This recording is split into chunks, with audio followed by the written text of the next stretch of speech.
That's Entertainment Tonight features two legends, Bob Hope and Elvis Presley.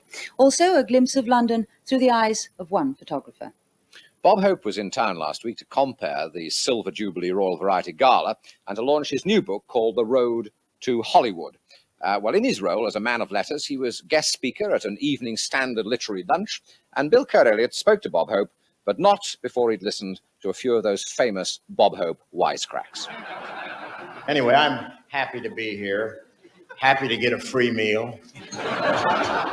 With what Lou Grade paid me for the command, I really enjoy this here today. But I am here hustling my book, and I think it's a pretty good book. It was written by a friend of mine, Bob Thomas. We collaborated on it. I did most of the writing, and he just went back and put in the truth. What were you trying to get across in the book? Well, I wasn't trying to get across anything. I was just, this is a book about my 58 pictures. And I was going to originally do a picture book, but then they thought that if I added some text to it, you know, some jokes.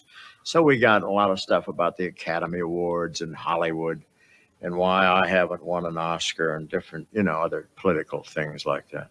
Yes, how do you feel about that, not having won an Oscar? Well, I almost did. I made a couple of pictures that came close to it.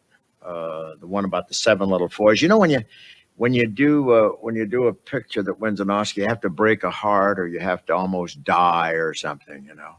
And so I made a couple of pictures like that. I don't mean the pictures died, but I played the characters of 7 Little Boys where I lost my family and all that kind of stuff. And that's the kind of picture that does win an Oscar. But I'm not worried about it. I'm just going to have Mickey Rooney bronzed and forget the whole thing. If there hadn't been a movie industry, what do you think you might have done?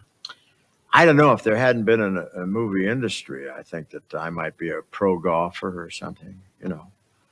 Something like that. You'd have missed all these nice leading ladies.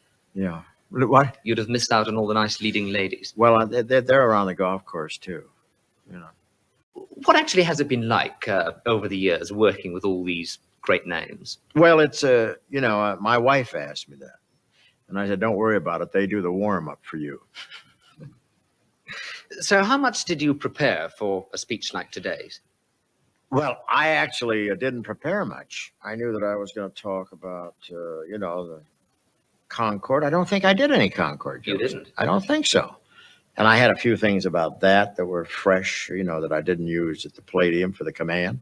And then I wanted to talk about Sadat, and I forgot to do one joke where I said, I knew Sadat was in Israel because I saw the Dorchester Hotel draped in black. And I forgot that.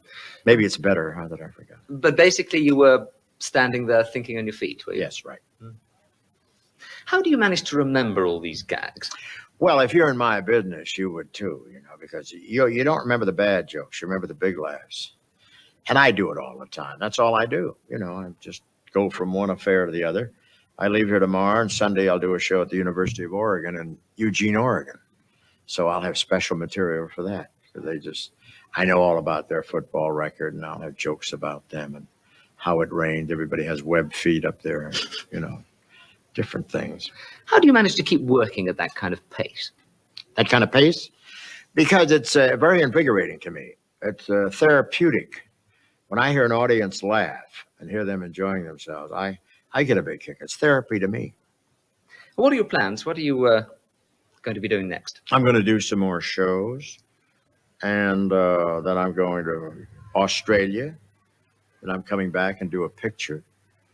And probably come over here and play a little golf. And that's what I'm thinking now.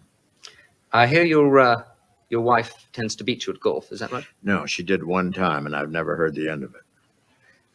I noticed at lunchtime today you were rather using your wife as your straight man. No, I wanted to introduce her because I thought she deserved an introduction for living with me all these years.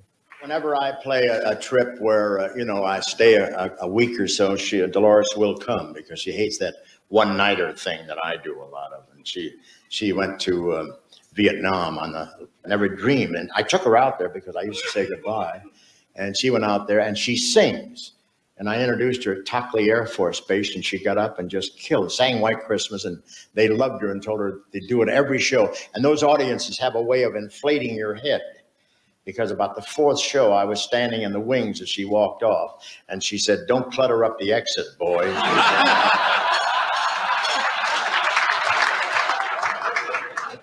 Then when we got home, she had the nerve to sit in my spotlight at breakfast.